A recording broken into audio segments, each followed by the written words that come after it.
to phone in. It's the end of the season. We've got a draw against Rangers to discuss. We've got, I guess, comings and goings at the club that we might want to touch upon, and we've got some celebrating to do for a league title that was picked up on Sunday at Ibrox, and a bit of news about some charity fundraising as well, which we will come to in due course.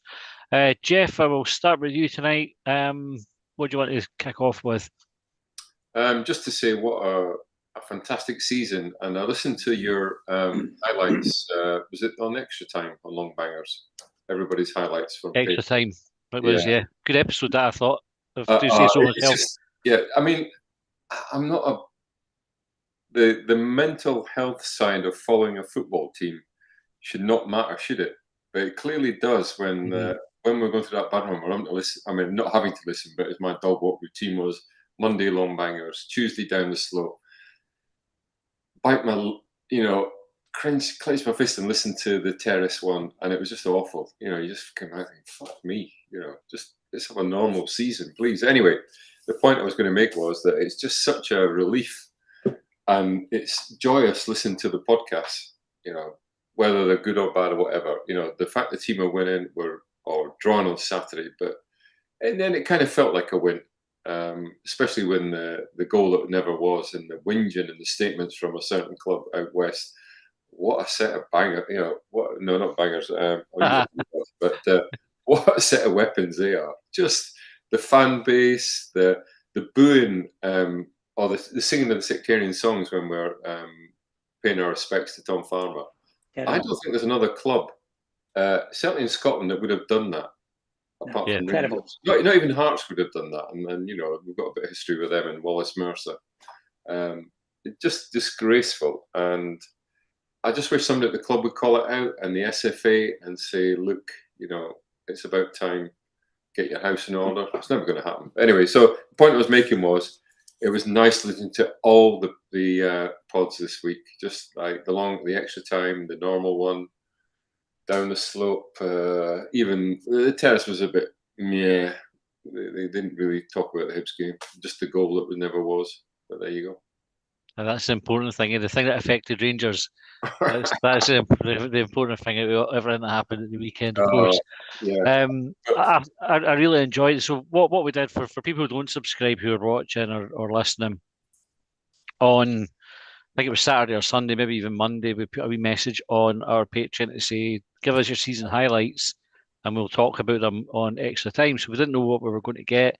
But as soon as we started talking about them, you kind of forgot, or I had forgotten how many highlights there were, key moments in the game, in the games across all the season. So when we started discussing it, it was like, I remember that, and I remember that.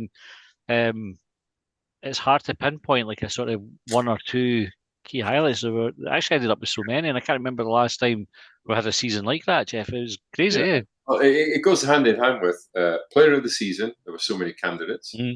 Goal of the season. How many times have we had so many candidates for goal of the season? And any of them were worthy winners. I picked Jack Ardales just because I quite liked him standing on the boards and the iconic pictures that came at the end of it. But it could have been Bowie's at Dundee United. Dwight Gale's at Tynecastle was an absolute work of art from start to finish, his involvement in it. So, yeah, it's... but the other thing I was going to... I don't want to lower the mood, but... what were people's lowlights in the season? What was the sort of... People will probably go Dundee, I would guess, but mine actually was being at Easter Road when we got beat by St Mirren. I know we nearly drew the game, but they just sat back and let us come on to them second half. And me and my brother came away from that thinking, a game we probably had to get something out of. They steamrolled us first half. Quan in particular was disappointing that day. I think I can't remember who got pulled off at half time. Quan definitely, maybe Triantis as well. People will help me out here, but it was just one of those. Dundee we got a man sent off, and we did fold, but again it was goalkeeping mistakes. Whereas St Mirren they just steamrolled us first half, and that was the most disappointed I've been in Hibs that season. Up until that point in the season. That was those games were back to back, weren't they? Because I'm sure if I remember right, the St Mirren game happened statement for like the vote of confidence came out, and then we had the Dundee game. Yeah, it was 2 weeks later the Dundee week game because we had an international break. Yeah, thought, yeah, the lowlights were that was my particular one. Dundee was a bad one. Bit of mitigation. Keeper again throws one. Well, didn't throw on his own. Basically passed it to them. Man sent off. You know, the green shoots of recovery were there for 10 minutes or 12 minutes, and then rapidly, taken away from us. But yeah, just sort of lowlights. That's just. I don't want to dampen the mood because it's such a good time to be a Hibby. The women doing really well. I mean, winning at Ibrox for them on a grass pitch. Rangers thought they played a blinder. Stick on a big grass pitch and we'll beat them again like the cup final, and totally backfired. Well played, Grant Stott and the team. it was fantastic. I love the fact that we only needed a draw. Yeah. You know, to go there and if we picked up a point at Ibrox, it would have been enough. But to go there and get the win, and a deserved win as well. It wasn't like a lucky win, or we weren't clinging on for dear life or anything. It was a deserved win, and the scenes after it were absolutely terrific. Yeah, I mean, and the obviously the under-18s winning their particular league. That's probably not as important because it's more about development for them, but it gives them a chance to develop in Europe. I know the last lot that went to Europe, we've only really had Rudy and the guy that went down to Brentford, whose name escapes me. Laidlaw, was it Laidlaw that went to Brentford? It probably was. Laidlaw. I might have got that wrong. You're probably right, Matty. I might be earlier. There's maybe been one in between. Yeah.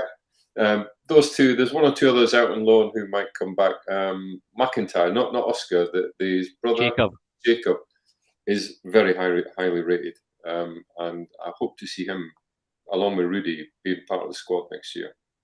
Interesting. So yeah, good time to be a Hippie. Definitely. Well, I'll get a couple of comments from YouTube, and then Cameron, I'll come to you next. Kenny says, "Evening all." Stevie said, "Evening."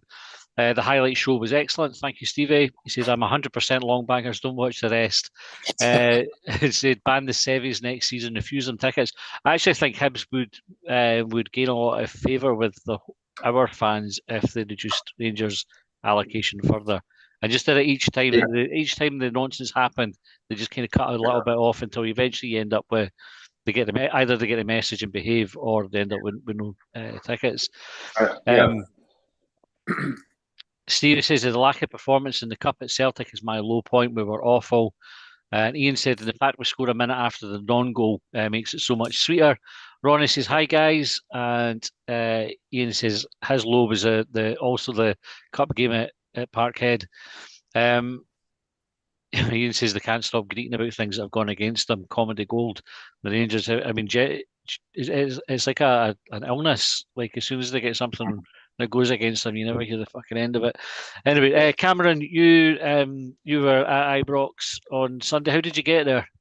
I cycled. And why did you cycle? I'm raising money for the Hibernian Community Foundation by cycling to all of the Hibs women's away games. And how's that been? Oh, I think you've just frozen a wee bit there, Cameron. Lost. Oh, there you are. You're back again. There we go. How's it been? How's the experience of the cycling been? It's been good fun. It has been an experience. There's been plenty of times that I did want to give up throughout it, but end up with support of the people around me, managed to get through it all. Obviously Ibrox was the last one to tick off. And yeah, it was good fun. Which was the toughest ground to get to? Well, realistically, I should be saying Aberdeen because it was the furthest away. But I'd definitely say the toughest ground to get to was Foundation Park, just across from Tannadice. It was just because the first time that I went to that, it was -5. My water froze in Fife, so I was dreading the rest of it. I was struggling. And then when I got to the game, I was cycling up. I was cycling up just onto the road it's on, and I got a notification through on my phone that said the SWPL had postponed the game due to the weather. Bloody hell! So I had to cycle it again a few weeks after.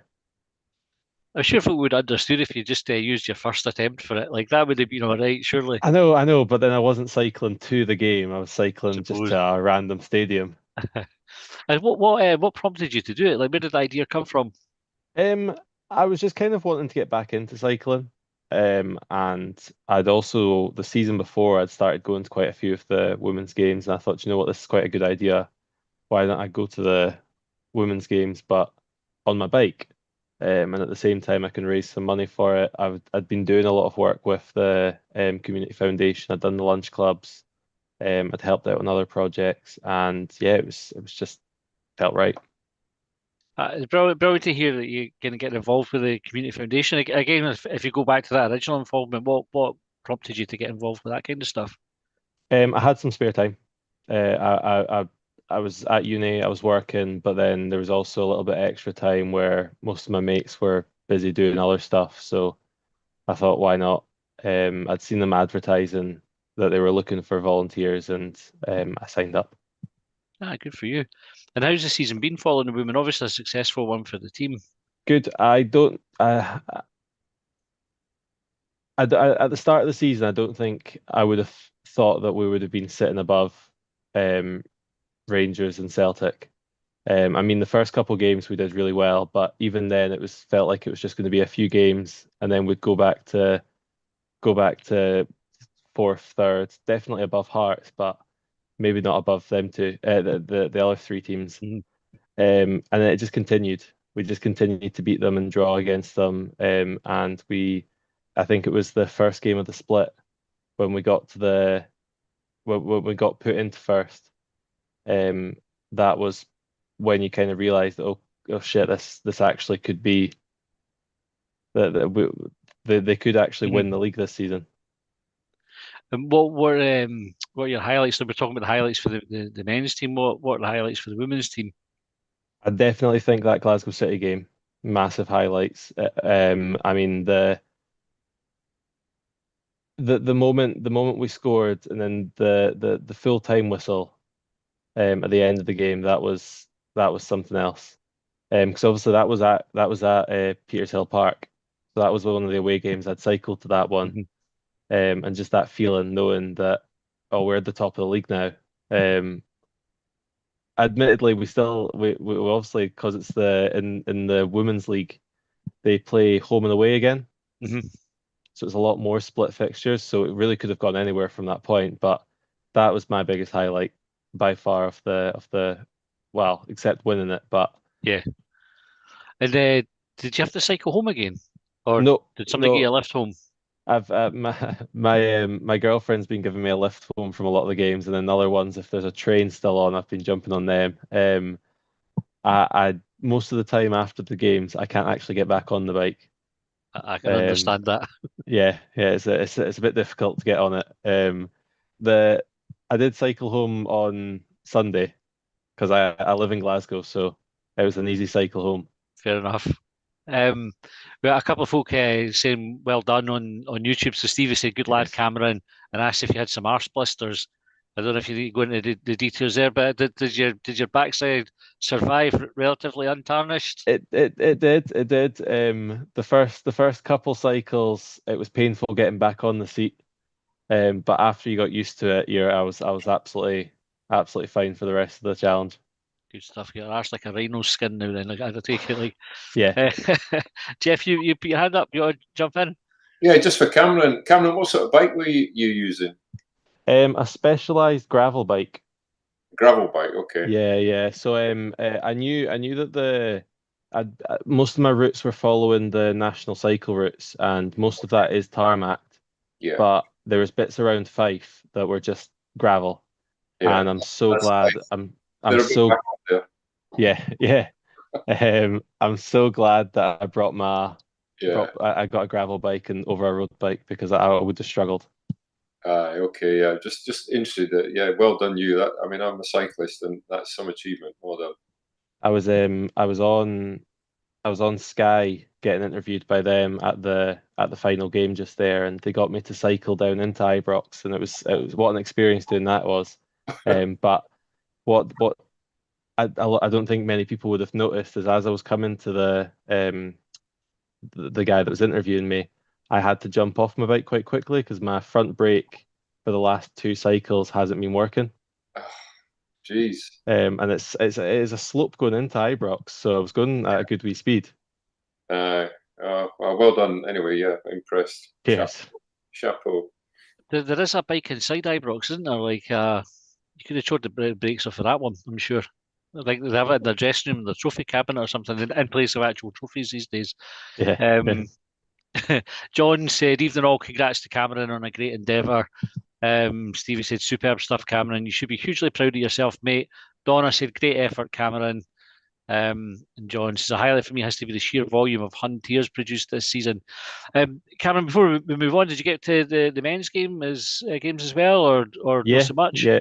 So there was only, I think there was only one men's game that I remember missing specifically because of the cycle, and I was cycling to Stenhousemuir because that's where Queen's Park play, and I'd got into it was the Rangers away game at the start of the season, and I'd got into the Falkirk Tunnel and I was watching it. Oh, I had it on my phone, so I was listening to it as I was cycling, and I knew I was about to lose signal, and then we got that penalty. And so I stopped to watch the penalty, thinking, "Oh, here it is. This is going to be it." And then he done that stop right before he kicked it, and completely ballsed it up.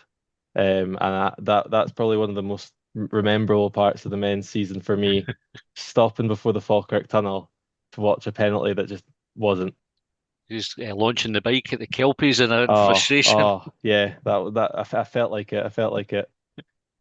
Nice one. Well, brilliant. And if folk can still give to your page, there's a Just Giving page that's There up. is, yeah. It is still live, and I'm going to keep it up live for another couple of months yet, because I'm not sure what I'm going to do next, but it is still there. I will see if I can make my computer work to copy the link from my phone into the comments on the YouTube to know his answer to that. I thought I was sometimes on the iPhone you can copy off of your iPhone and then Yeah, it goes onto the MacBook and just not tonight. I'll share the link anyway. We'll share it on our Twitter. We have retweeted you yeah. on our Twitter as well, so folk can find it. But superb and over £1,000 raised as well there as well. Is it 1130? I'm looking at the page just now. Yeah. It's been good. It's been good watching it slowly progress. Tremendous. Well, huge kudos to you and a great effort. Joe, I'll bring you in next. What do you want to kick us off with, Joe? Well, I have to say, one of the highlights of the season was on Saturday at half time. As our under-18s were walking round to take the applause, I'm in the lower west stand up near the Dunbar end. And as they were going past the Rangers supporters, they were getting abuse from the Rangers supporters and they were laughing, smiling, clapping at the Rangers supporters. I mean, the young lads were brilliant the way they reacted to the abuse. That was great fun for me because they weren't taking any shit. They just carried on. We're the winners. Fuck you guys, sort of style, you know. They almost sort of did a double take on it as well. They looked like they were going past without anything, and then I don't know if the Rangers fans had shouted something, and they just thought, "Nah, we're not having this," and just piled in and bammed them up. It was tremendous. Yeah, it was just a laugh. I thoroughly enjoyed that. Just a quick aside, nothing to do with football really, but. And what did you think of the game on Saturday? Yeah, it was up and down, as we all know that watched it, but it was just nice to see, you know, our young up-and-coming players who's now in the Scotland squad getting a beautiful first goal. You know, the future's looking good up there. Although Hibs are going to have to sign a partner for him for next season. Yeah. You know, they'll not keep Miko and Miko's the highest paid player at Easter Road. Do you know that? On 13 grand a week. But I suppose that's because he's on Swansea wages, isn't he, rather than Hibs wages? So that makes sense. But there's so many highlights of the season. I mean, and most of them have been covered on this podcast. But I just thought I'd mention that funny just now to start off. Yeah. And I'm really looking forward to the cup final because it's a huge game for Hibs. Because if Celtic win, which we're wanting them to do for once, it means that not only do Hibs have around less to play in the Europa League to get into the knockout the league sort of stages, but it's a month later that game, and that gives us our team a chance to bet in. Because if you look at what happened to the Scottish sides this last season, they started playing in July, and they were out by the end of July. Kilmarnock and Hearts and the like. Well, Hearts went to the dropped to the Conference League, but basically, so the very fact if Celtic win, it means we're not playing until the final sort of groups, one two-legged tie to play to get into the group stages of the Europa League. And it's a month later, though. That's an important factor. So I'll be shouting for Celtic on Saturday. That's a really good point, Joe. I hadn't actually kind of looked at the dates for the ties, but that month makes a big difference because you hear the managers talk about it all the time about getting minutes into the legs and all this kind of thing, getting players up to speed. We'll be betting in new players. The new midfield guy that we've got from Aberdeen, whose name escapes me just now. Jamie McGrath. So he'll be there, and whatever, we'll be adding one or two players in the close season. So that extra time is very important if we want to do well in Europe as well as in the league. You mentioned about Bowie getting his international call-up. Deserve to take it? You're happy with that? Yeah, I mean, he's not really ready for the international team, but I like what's happening there. I mean, I think he's one of 5 or 6 young guys that are getting into the squad. Whether they actually play or not, I don't know. But it's bound to boost his confidence, and hopefully he'll get a full pre-season, injury-free, and he'll be a star of the future, a latter-day Joe Baker. I hope. And he took his goal brilliantly on Saturday, didn't he? I mean, calm as you like. Yeah, and he's not good, but he needs a partner. It's too much for the young lad. He's good though he is to have it all on his shoulders. Miko's probably going to go away. Martin Boyle's a different sort of player. I think you need an out-and-out striker up there beside him. So Hibs are going to have to get the checkbook out in the close season, in my view. Fair enough. And your man Levitt came off the bench and picked out a wonderful volley pass, 50-yard crossfield pass. Oh, I'll tell you what, Hibs have got to get the checkbook out or the thing and extend his contract. He's only 24. We're already seeing what he can do. And I think he's got a year of his contract still to go. I mean, it's nuts not to. He's a devil, we know. Potential's still there. He's going to get better and better. So, yeah, I think Hibs need to do that. And if they can re-sign Rocky, great too, but there seem to be other things happening in the background there that we don't know about. Well, Malky Mackay's been doing the rounds on the press, and he's mentioned Rocky a few times. I think there's around talks. I think he almost sort of implied it has to be right for Rocky as well. And I think generally when you hear a director of football or a sporting director, whatever, using language like that normally means that there's a good offer elsewhere that's more money, and Rocky's got to consider that.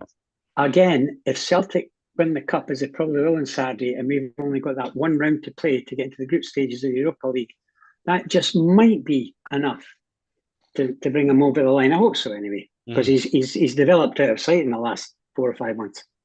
And it looks like there's still a bit of chat about Janice. We're trying to get him back as well. I think Malky sounded a little bit less hopeful about that one, but definitely something that we're looking into.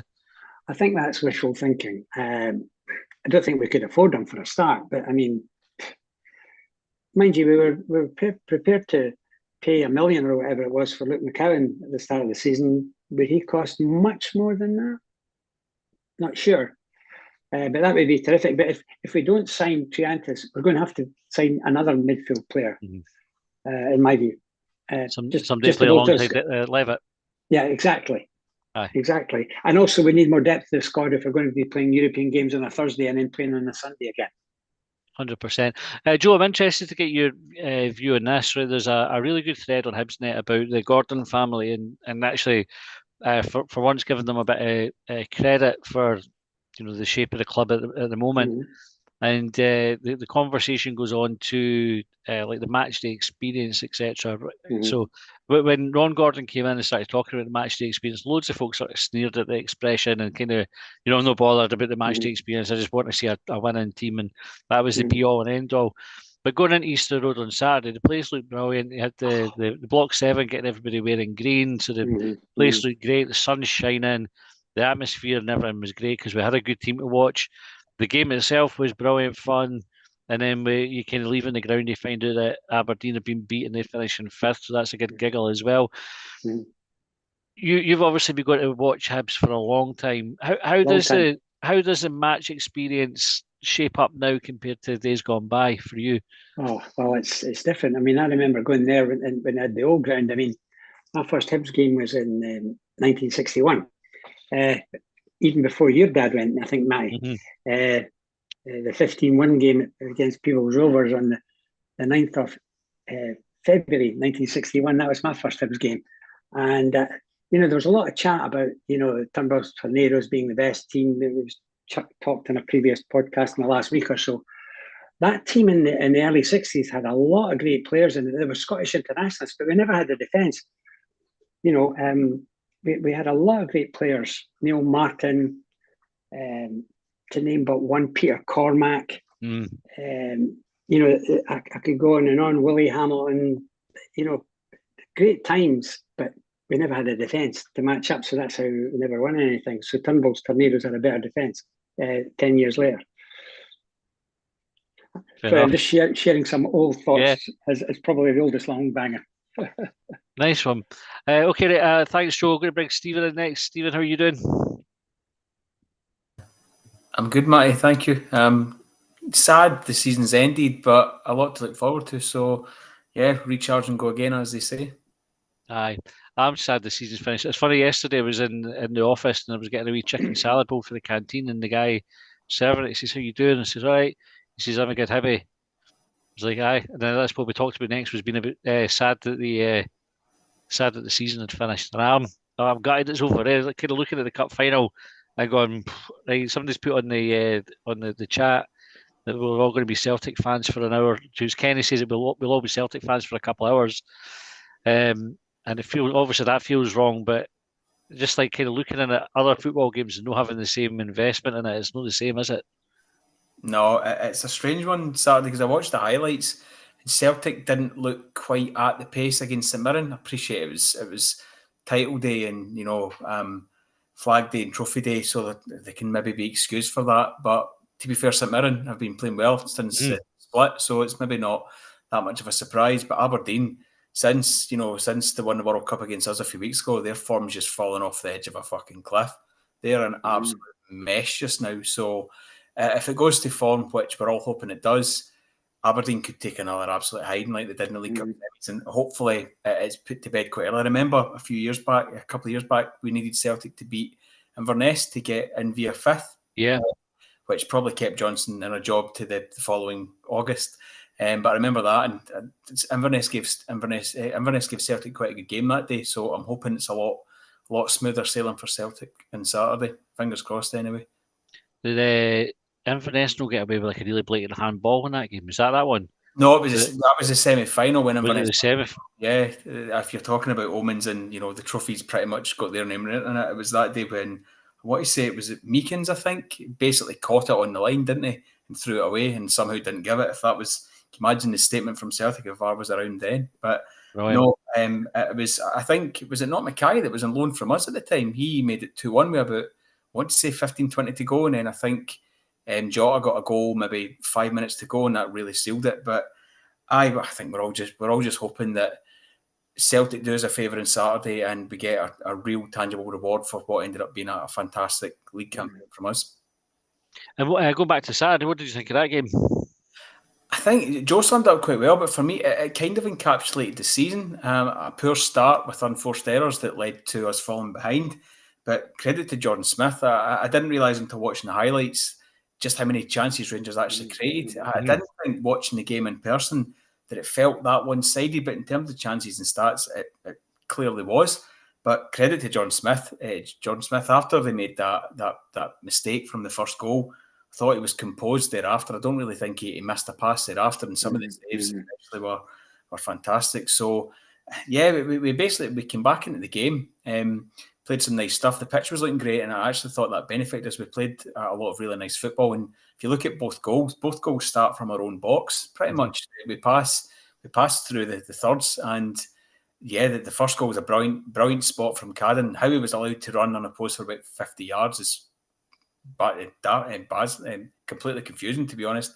brilliant cutback, brilliant composed finish. And the second goal, I think that the pass from Triantis out to Cadden, he's put it with that much pace. It's actually moved Cadden up the field in a position where basically he's almost got a free shot to put the cross in, because Tav's out of position, and Conor Barron for some reason gives Nicky Cadden, the best crosser of the ball in Scotland, 5 yards of swinging across, and it's an absolutely fantastic cross. Martin Boyle doesn't score many headers, but when the cross is that good, anybody could have scored that header. The cross was basically a goal. It was that good. So it kind of, the game kind of echoed the season. We finished really strong. If it wasn't for a heavy second touch from Boyle, we could have got goal 100 right in the last knockings of the game. But I think just the fans that were there obviously seen a team that knows what it's doing, is well drilled, passes the ball well, creates chances. Maybe takes a few chances at the back every now and then. But I just thought that the game kind of encapsulated the season, Matty. How it started off poorly, we grew into it, and we finished quite strong. I was hoping when Boyle picked up the ball just right at the end, I had, like, for a brief moment, my mind drifted and thought, if he tucks this away, I want to look down and see Gray doing the helicopter onto the pitch, down to the Rangers fans. Like that was just like, please let this happen. And of course, fate transpired against us, or conspired against us. But there you go. It didn't feel like a last day of the season game, though. I mean, the both sides were properly going at it. It felt more like a cup game, didn't it? I seem to remember, God, must be 17, 18 years ago, I'm sure we had a 3-3 with Rangers in the final day of the season. Brilliant. That was a brilliant game. I remember that. I don't think there was anything riding in that either. Kevin McCann scored in that one, I think. Didn't score a postage stamp top corner. It was an absolute peach. That was a brilliant game, and obviously the 5-5 game a few years ago. So I think I hate to credit the playing team from Rangers, but I actually thought they came and made a decent fist of it as well. I had the misfortune of being in front of the Onion Bears going down Easter Road before the match. Not a single football song was sung the whole way down. So I was quite glad to get round the corner and away for them. And then the fans, obviously, during the tribute, as I think it was Jeff that mentioned it, they're subhuman, to be quite honest. I don't get why they're so disrespectful about absolutely everything that they don't agree with. It's, you don't have to necessarily be respectful during the applause. Just don't be disrespectful. I just don't get it. It doesn't make any sense. And I agree with Jeff as well. Hearts would have far more likely wouldn't have done anything to it. It's just Rangers to a T, really, isn't it? And the statement post-match really should have been about something completely different than what it actually was. The team that's benefited probably, if not most, from dodgy decisions pre-VAR behind Celtic or in front of Celtic, for them to come out and say that it's... You've probably heard Bombscare Brown on Rangers TV saying it's corruption. Wow. I mean, yeah, they're just untamed. They really are. They're a completely different breed of weird. They really, really are. I don't hate many things in life, Matty, but they are very, very close to being on the hate list. They really, really are. I think they're a weird bunch. I think that's the best way to describe them. Just weird. I don't know why they're like that. Like, just stop being weird. Just be normal. Aye. Go to games and aye. Hopes for next season. How do you think we can build on this season, Stephen? It seems like we've done some good business getting some players tied down to contracts. Fair enough, some of them are only until the end of next season. But as Joe was saying, once the dust is settled from Saturday, we'll know if there's the guaranteed group stage football. So I would imagine that would help with the budget setting. I'd imagine there's probably been some sort of budget setting exercise been done already. But if Celtic win on Saturday, you can probably add on, what is it Hearts made from the Europa Conference last year? Is it minimum 5 million or something they made? And then you're closer to 7, I think, yeah. I think they did not get 300k for each of the 2 wins that they got as well, and then I think some for the draws. So you can probably add on a 7-figure of some degree to the budget thereafter Saturday, hopefully. Certainly, we need to strengthen key areas, and there needs to be. I'm not saying we should have a player for every position, because that probably means quite an inflated squad if they're all good enough to play the position. But we certainly need. I would still like a new goalkeeper if one presents itself, just at the very least for competition for places.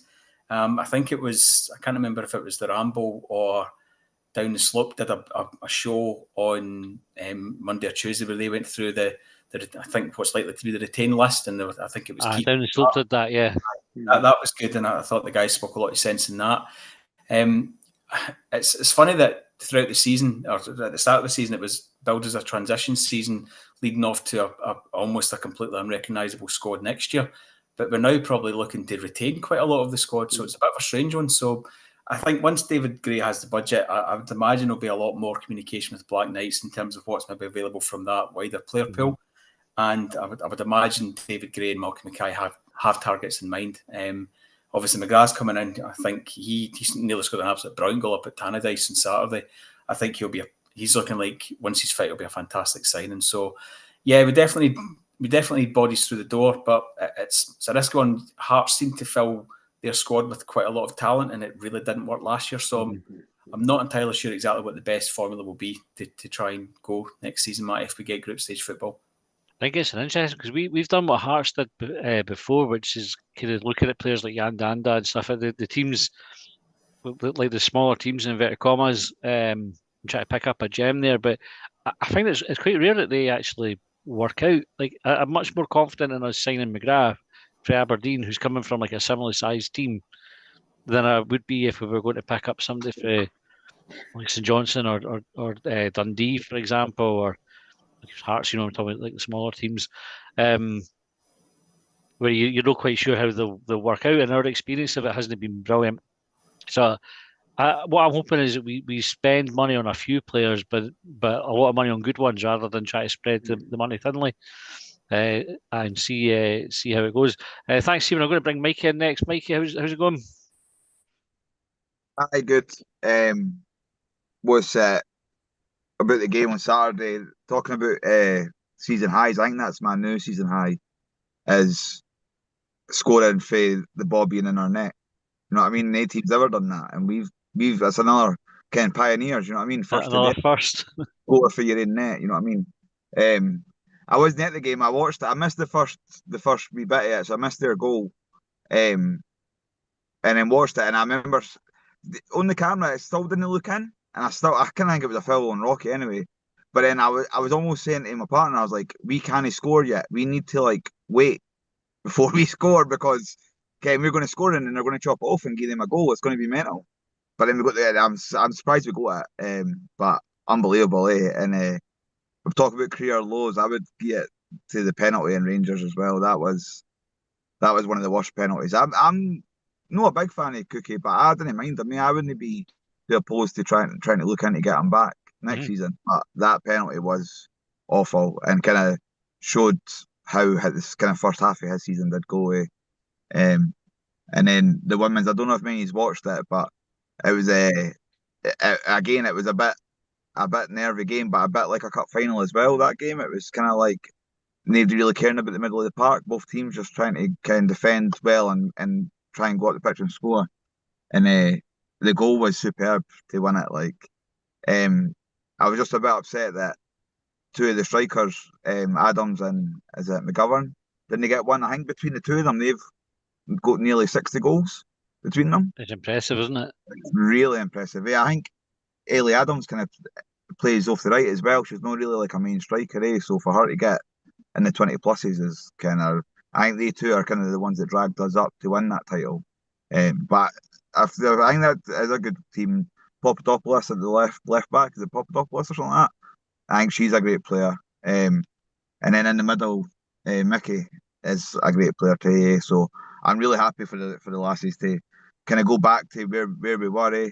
I used to work with a Hearts fan that she played football as well, but she was quite young, and she didn't realise how big Hibs women were. She thought Hearts were the better, because they recently had a bit better form than us, and I was like shocked that she had that thought. So I'm kind of glad that we won it, and I was gloating to her on WhatsApp to make sure she remembers we are the proper big club, the women's team, the men's team, the laddies team. I don't think Hearts or Aberdeen have ever had a third place finish, women's win the league and under 18s win the league.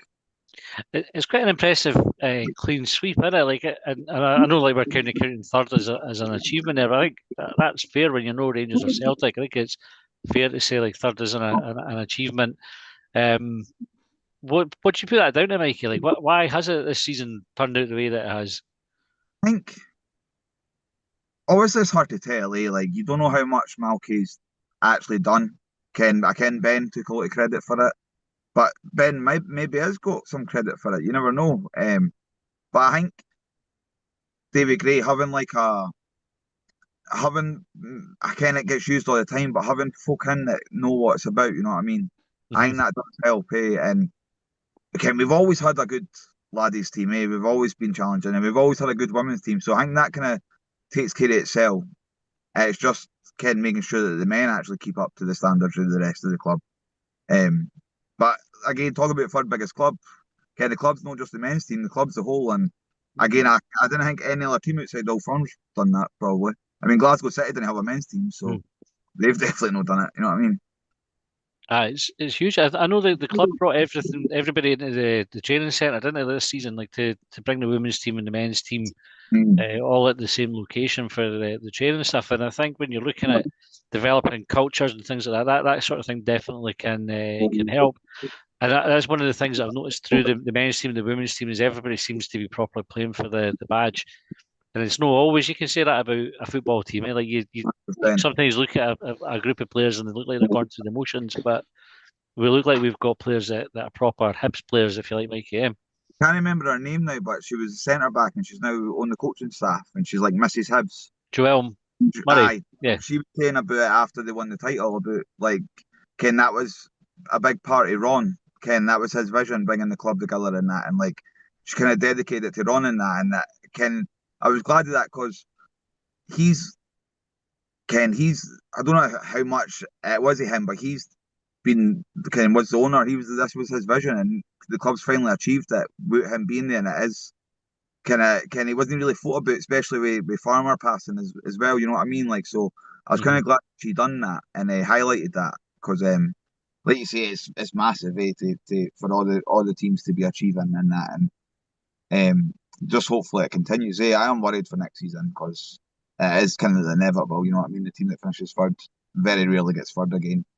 It's a big challenge, wasn't it? Like if we can go and do it again, like on all fronts, is if you start the next season and say, right, go and prove it isn't a fluke, go and do it again. That's what you'd be hoping for. I just didn't want to see us really I didn't want to do what Hearts done and get a big squad. I still obviously I think we need a bigger squad than what we had this season, but like looking at against Rangers, I thought again I said I missed the start of the game, but I thought Manny came on to a really good game. He did, yes. Mariah Welsh was unbelievable when he came on.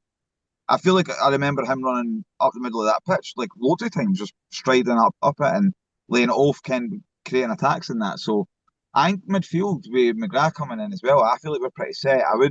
Missing Triantis I think would be a big miss. I think we've got players that can play like Triantis, but it's the physicality that he brings. Having the height is a huge advantage in the Scottish game, and losing him can no help that. I would love to see Rocky get a big contract, like maybe no wages wise, but like maybe 3 years, because I think he could be a big transfer in the future. I think his physicality is teams look for that. That's something that you can't really train the players. It's in the player or no, and then he's now coming onto a game, so I think he could be a big transfer for us in the future. So I'd love to see him get extended. Spot on, absolutely spot on. Triantis is my surprise of the season. Like I don't think I've ever been so bemused at a signing as I was when we signed Triantis. I remember saying I don't get it. Like there's a guy that couldn't get into a team that finished 8th, and why are we bringing him back? I thought it was a complete waste of time. And yeah, but I know. I hate to blow my own trumpet, but I was opposite. I have got tweets. I'm too lazy to dig them up, so I was so happy when it kind of came good, and I was like, yeah. I was happy with Miko. Like I was glad we signed him back. I just could not see the logic for Triantis, and I'm delighted that one's panned out because he's been superb. Mikey, thanks. We'll bring Ian in next. Ian, where do you want to start? We can start. I mean, Sunday was fabulous, but Cameron's actually had a much more exciting season than me. He seems to have done amazing things to get the games. Cameron seems to be part of the the people that organise what used to be the Home from Hampden sponsored cycle, and now it's home to the Hibernian Training Centre on June the 21st. That's Jeff and I are both doing it. Jeff, are you still doing it? I assume Jeff. Yeah, I think I'm back from a wedding. Then I'm just going to see. There's a few things going on. Yeah, so Jeff and I are doing that sponsored cycle. Cameron, I take it you're actually organising it then, because your name's on the email. I'm part of the team organising it. Yeah. Right. Okay. So whatever. What is that for? Are we doing it for? We're doing it. It's the charity for. It's for kids, isn't it? Team United. Yeah. Yeah. So Jeff and I are doing that. So if anyone wants to sponsor Jeff and I, but the women's title win against Rangers, that was excellent. I was so excited about it. I couldn't go. I was actually in Glasgow and I was meeting friends and it'd been arranged for ages. But I was at the cup final when we got humped. But even then, I thought when we were getting humped, we actually played the better football against Rangers until we gave 2 daft goals away. So I was actually pretty confident. It really is an incredible achievement, and it's good to hear when you and Colin were talking about it that you're going to try approaching them again, the women's team, to try and get them to collaborate.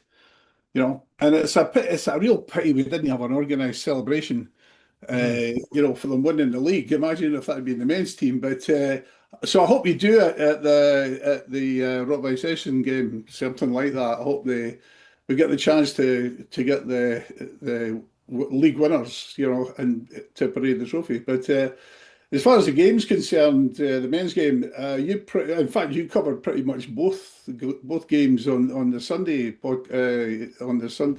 episode. I agree with everyone that's been talking about Manny. Manny was a headless chicken for the first 20 minutes, but as you said, Matty, I was also very, very encouraged what I saw, and I think you highlighted Matty's what he did defensively as well. So it was great.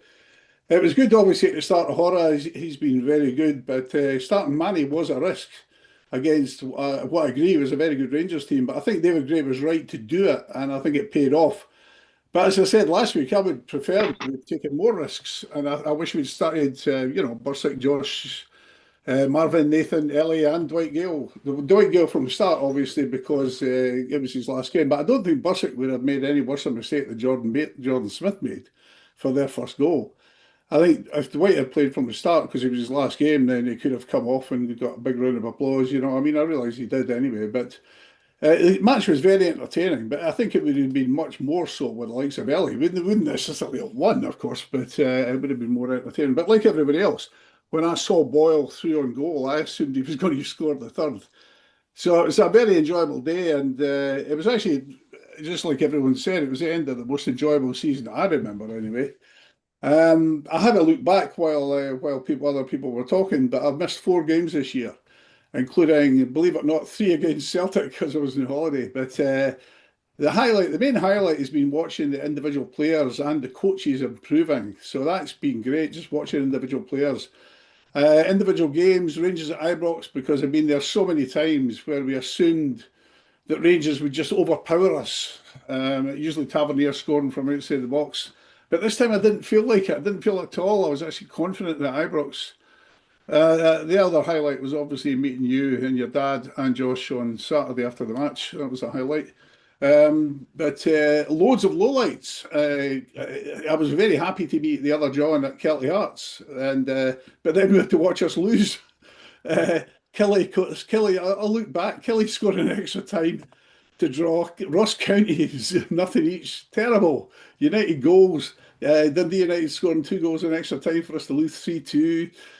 United at home with a last-minute penalty, but the real lowlights were actually where we had big away supports, where we had 3,000 of a support at St Johnstone just after the turn of the year, after we beaten Hearts.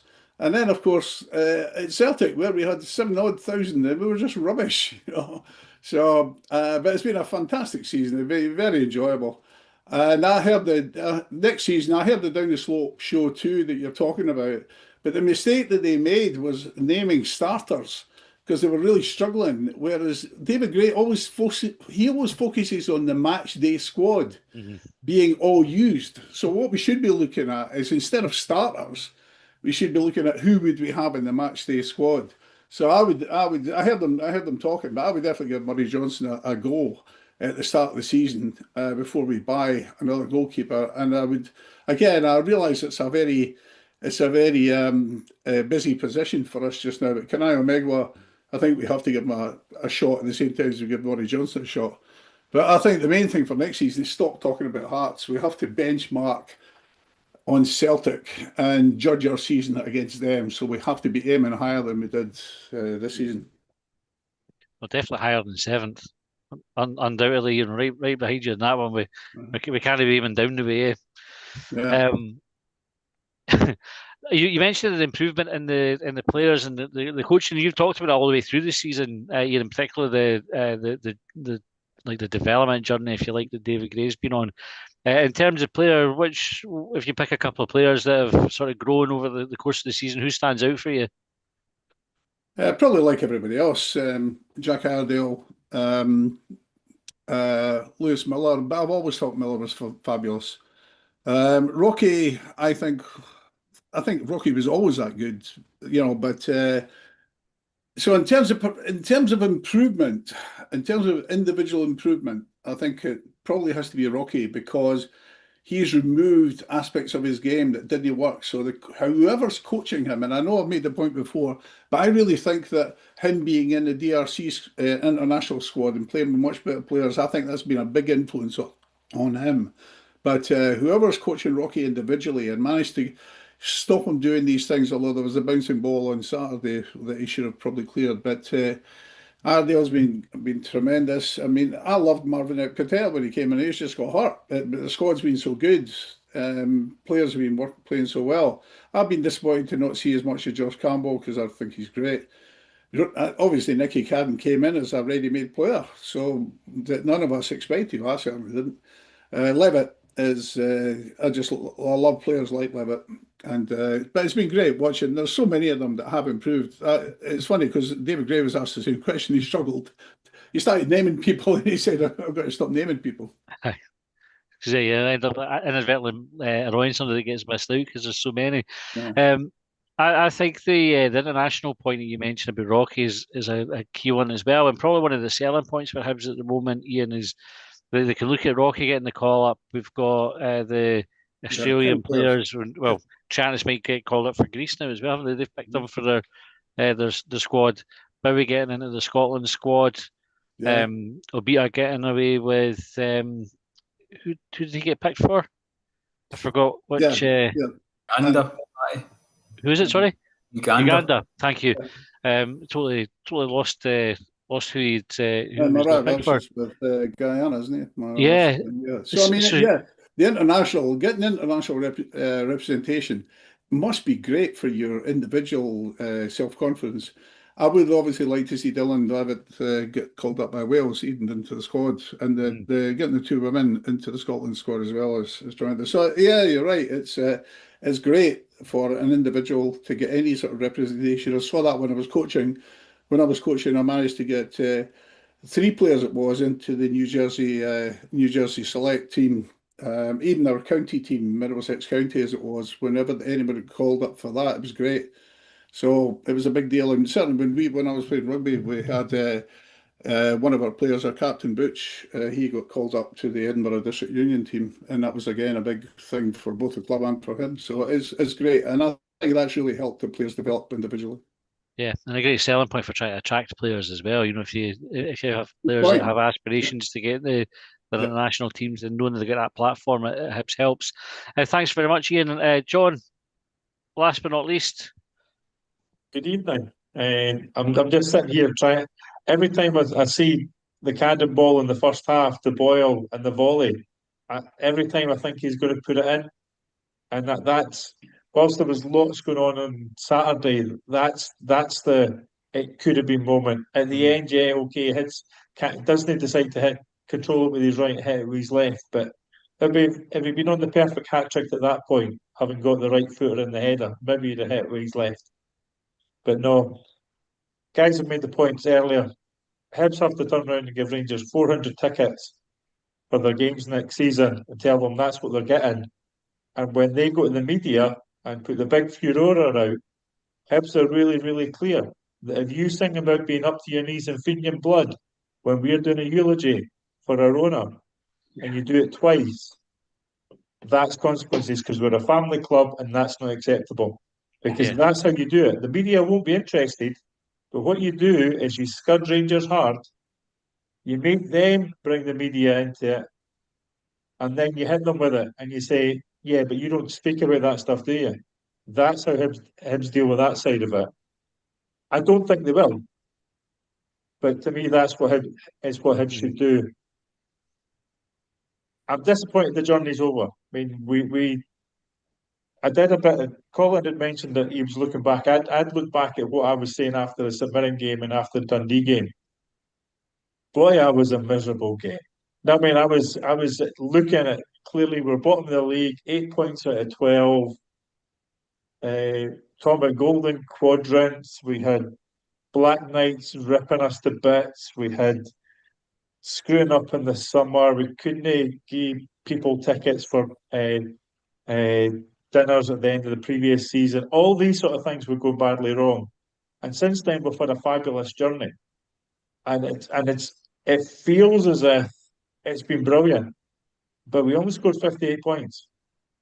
I think if we're over the next 6 weeks, there's a bit of reality has to sort of kick into us in the sense that we had a great unbeaten run, but not great results against Ross County and St Johnstone and places where we should be taking points. 58 points, yeah, got us third this year and would have beat Aberdeen a couple of years ago. But you're normally looking mid-60s to get a third place finish. I mean, so I think we've got to be looking at strengthening, and that idea of having to look at the whole squad. I mean, having 20 players plus youngsters coming through that can go into that pitch and do a job, and that's probably where I am. And I'm not convinced that our golden quadrant isn't so far in the distance back that we can just think that we've got perfect structures in place. I thought Malky's interview earlier in the week. Yeah, I don't know what he said to the Sun because that's not a organ that I will actually go anywhere near, given how they treat football fans. But looking at it, he did. I'm trying to think. Was it with TNT, Darryl, whatever his name? Yeah. So who's that it? was Premier quite an interesting one. one. And it was and again, he talked about just there being a calmness in the background, giving Gray the chance that what was happening in training was right, what was going on in the pitch, but it was individual errors and stuff like this. No reference at all to the players sitting down and sorting it out. I mean, and one of the thing that I picked up on, which is why I think the judgment that he hadn't had enough time in the building was he made a comment about the squad looked like a 3-5-2 and we weren't getting enough out of our strikers. Now, if he's getting to the middle of November and thinking that's what the squad looks like, and talking about the number of transactions he had to do last summer, I think we are still very early in the journey of a sporting director. I mean, we have to, great journey. We've got to third. We've beat loads of teams. We've had great highs. My low would be Tannadice because it looked like we'd turned the corner and managed to lose 2 goals in 4 minutes in injury time. I mean, that would be the low point for me, having looked as if we'd done it properly and got it back. But as a club, I think that we've got an opportunity now. We're back to that. Jack Ross gets third. How do we build on it? It's funny you mentioned the reaction for earlier in the season and kind of going back and looking at what was said. So Colin had gone back after the Dundee game and listened to our episode right after it and suggested I do the same. And the bit that stood out for me was saying, and I can't remember the exact words that I used, but I said it's inevitable that Gray's going to get sacked. This team are not going to all of a sudden start pulling out results. They're not going to go on a massive run. We know what this team are. They're just not going to do it. I'm a fucking idiot. I could not have been more wrong. But did you not also go on BBC Sports Time to tell them we'll not be back on the bottom? I did to say that, yeah, when we got out the bottom because two. There was a point when it turned, and it never turned quickly because we crept up that table. Mm. I mean, we were so far behind so many teams because we'd started so poorly. But as a fan, being so far behind everybody and just gradually catching up and knocking them off one by one. Hearts always in the rear view mirror. Once we got past Hearts, they were always in the rear view mirror. I mean, always saying that they were going to do something. Dwight Gale like puts them in the football equivalent of the turtle in the hare. That story, isn't it? Like, this is a moral tale that you'll tell your bairns in years to come. We'll replace the turtle in the hare. It'll be like that, but the sheep and the Hibs. But I'm hoping that what we're saying is that this was the start. I mean, the club settled down. It realised how it could be successful. And it's now going to support the manager and the coaches to get it done. So, love the season. Fuck the Rangers. Lovely. Right, let's say we're kind of out of time, so we will be back. We obviously won't have a preview show on Friday because we've not had a preview because the season's finished. But Colin and I will be back on Sunday, potentially with John as well. Not other John, other John. Our John is returning to the fold now that the hard work of the season's been done. He's coming just to sort of bask in the glory. So we'll be back on Sunday. We're going to start like a season review. The season just goes, so actually sort of going through almost month to month to look at the key points in the season, which should be quite interesting. We'll have extra time for our subscribers, as always, every Monday. If there's anything in particular you'd like us to cover there, then please do get in touch. The phone in, so I will put a phone in up next Thursday. If anybody wants to come on it, great. If we start it and nobody's here, we'll just patch it for the rest of the summer. So we'll see what happens there. But guys, it's been an absolute pleasure having you on all season. Cameron, this was your first night on. Well done again for the cycling and the money raised. That's fantastic. Well done to the teams. And thanks for tuning in over the season. And we will see you all next time.